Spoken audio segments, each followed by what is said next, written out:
Itu aja dari Bapak ya, ini ya. Iya, ini minta waktunya sebentar ya Iya. Pak. Mau bertanya, ini ya. Yang pertama, menurut Bapak nih, apa manfaat kampanye calon ketua OSIS bagi demokrasi di sekolah ini? Itu ya. Ya, Ya, baik ya. Jadi manfaatnya kampanye itu jelas sangat bermanfaat, gitu. Kenapa kok sangat bermanfaat? Yang pertama, siswa di sekolah kita itu mampu mengaplikasikan demokrasi ya yang telah sesuai dengan undang-undang ya toh. Sehingga nanti diharapkan itu adanya proses belajar demokrasi secara benar ya, dalam hal ini untuk pemilihan ketua OSIS, calon ketua OSIS. Itu yang pertama ya. Kemudian yang kedua, manfaat kedua itu akan diketahui ya oleh para peserta didik yang lain atau siswa yang lain atau anggota OSIS itu adanya calon-calon kandidat ketua OSIS yang unggul gitu. Unggul dalam artian itu punya kapasitas kemampuan untuk memimpin OSIS yang lebih baik.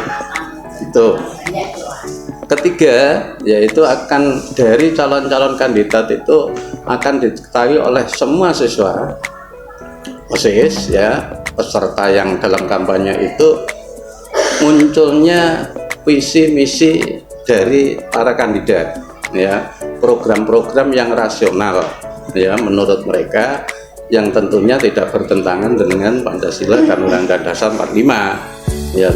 Jadi jangan sampai nanti dengan kampanye itu berhak menyampaikan misi visi atau visi misi tapi yang semaunya, enggak boleh kan itu ya. Kemudian yang keempat, para peserta itu akan mengetahui calon ketua itu komitmen dari para kandidat itu, kesungguhan mereka untuk betul-betul nanti memimpin OSIS yang lebih baik lagi. Itu manfaatnya menurut saya. Dan selanjutnya Pak, apa yang harus dilakukan siswa supaya proses kampanye ini menambah pengetahuan dan keterampilan bagi siswa? Oke. Yang diketahui apa yang harus dilakukan dan diketahui oleh siswa ya dalam proses kampanye ini, yang pertama itu memang siswa ini sebetulnya kampanye itu kan, kita bicara dulu kampanye itu kan sebetulnya dialog gitu ya. Jadi tidak hanya dari calon itu terus menyampaikan, tapi mestinya yang harus dilakukan itu ada dialog. Apa dalam dialog itu? Para peserta siswa itu bisa mengajukan ya pertanyaan-pertanyaan kepada calon kandidat itu supaya nanti apa yang ada yang diupayakan itu bisa usulan-usulan masukan itu bisa di-cover di dalam program-programnya calon kandidat atau calon ketua OSIS itu ya. Itu kemudian yang berikutnya, apa yang harus dilakukan supaya dapat manfaat ya, tentunya para siswa ini bisa mendapatkan manfaat dari proses demokrasi ini secara jujur, adil, rahasia, sehingga nanti pada ujungnya, finishnya itu siapapun yang terpilih, karena kandidat itu dari berbagai prodi atau kompetensi keahlian, siapa yang terpilih di situ dengan proses yang saya rahasia, jujur, adil itu, maka itu adalah untuk warga semuanya. Jadi tidak boleh mementingkan kalau itu calonnya terpilih akuntansi nanti untuk mengutamakan akuntansi, tidak boleh, tapi untuk semua warga sekolah yang lebih baik. Itu untuk yang pertanyaan itu tadi. Mungkin ada yang lain? ya. Pertanyaan selanjutnya itu pesan Bapak bagi calon ketua OSIS SMK Negeri 1 Jombang selanjutnya Pak. Ya, jadi untuk pesan saya untuk pertama yang untuk calon ketua OSIS itu betul-betul karena dia sudah mencalonkan diri ya, menjadi kandidat itu harus komitmen. Satu ya, jadi komitmen, kesungguhan untuk melaksanakan program-program yang dibuat. Jadi saya katakan program-program yang dibuat itu tidak boleh bertentangan dengan Pancasila dan Undang-Undang Dasar 45. Itu prinsipnya. Jadi programnya harus bisa rasional, terukur, dan bisa dilaksanakan. Ya, jadi jangan sampai punya program yang tinggi, tetapi karena semuanya terkait dengan sekolah, sehingga nanti tidak bisa dilaksanakan mubazir ya.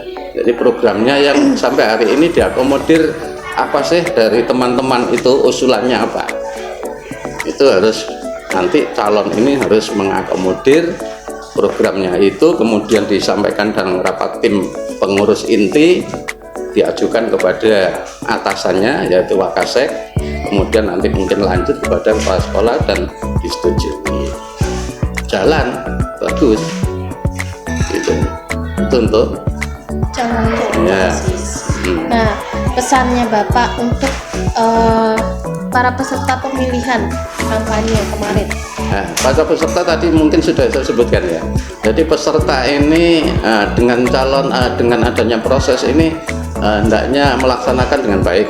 Satu ya, tertib ya, nanti di bilik misalnya itu harus melaksanakan dengan baik, aman, damai gitu ya. Tidak ada konfrontasi, tidak ada konflik-konflik. Kemudian yang paling ujung, ketika terpilih suatu kandidat yang memang di situ suara terbanyak, ya itulah untuk kita semua. Jadi kita tidak perlu gak suka saya, tidak boleh, karena ini sudah demokrasi. Ya, itu saya kira intinya begitu. Sudah Pak. Ya. Cuma 3 pertanyaannya tadi. Ya, cukup.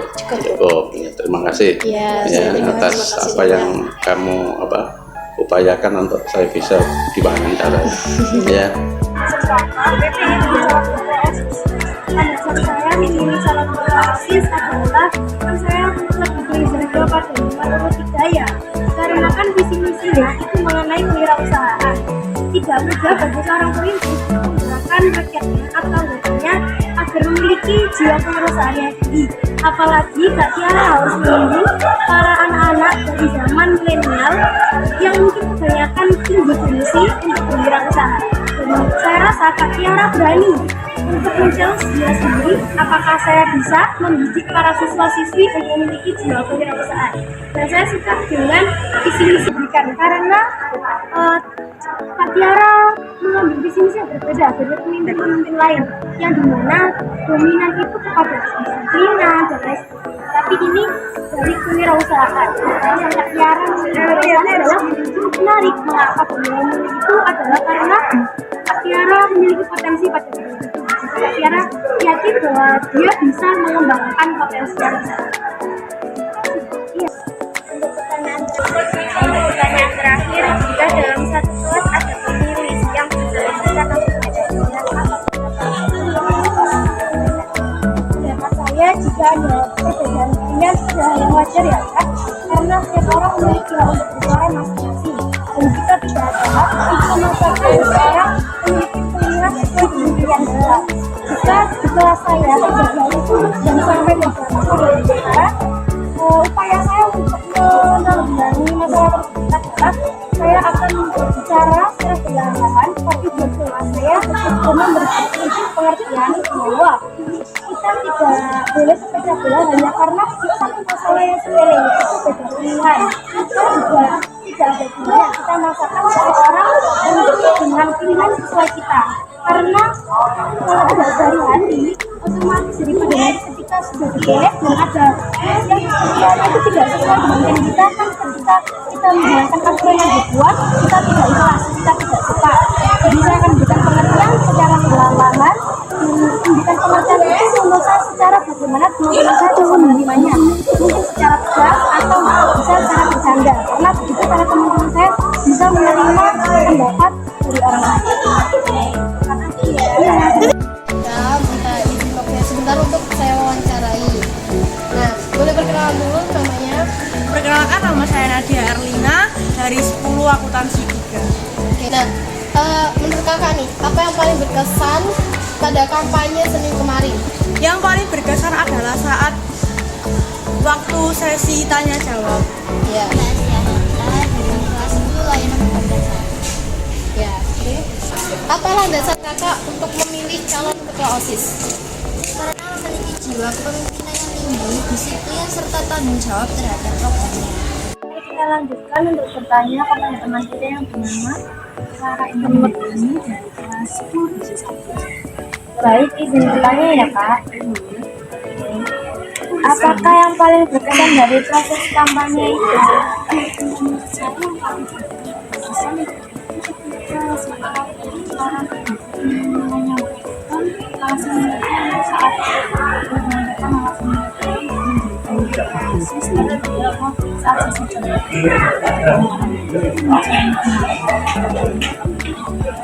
Assalamualaikum warahmatullahi wabarakatuh. Saya akan mewawancarai teman saya. Baik, kenalkan nama saya Tapi saya dari sekolah kedua. Ya kak, saya mau bertanya ya. Menurut kakak, apakah kampanye secara langsung selalu menarik dan efektif? Atau malah Baik, Bapak. Menurut saya acara kemarin itu sangat menarik. Karena visi dan misi yang disampaikan mereka itu benar memberi kita semangat. Dan sekali kita dan juga apa ya, walaupun kita ada beberapa OSIS yang sedikit salah bicara, tetapi dia masih bisa melanjutkannya. Dan juga mewujudkan visi dan misinya itu benar-benar bisa memotivasi kita dan juga menjadi kayak mereka itu seperti pelajaran.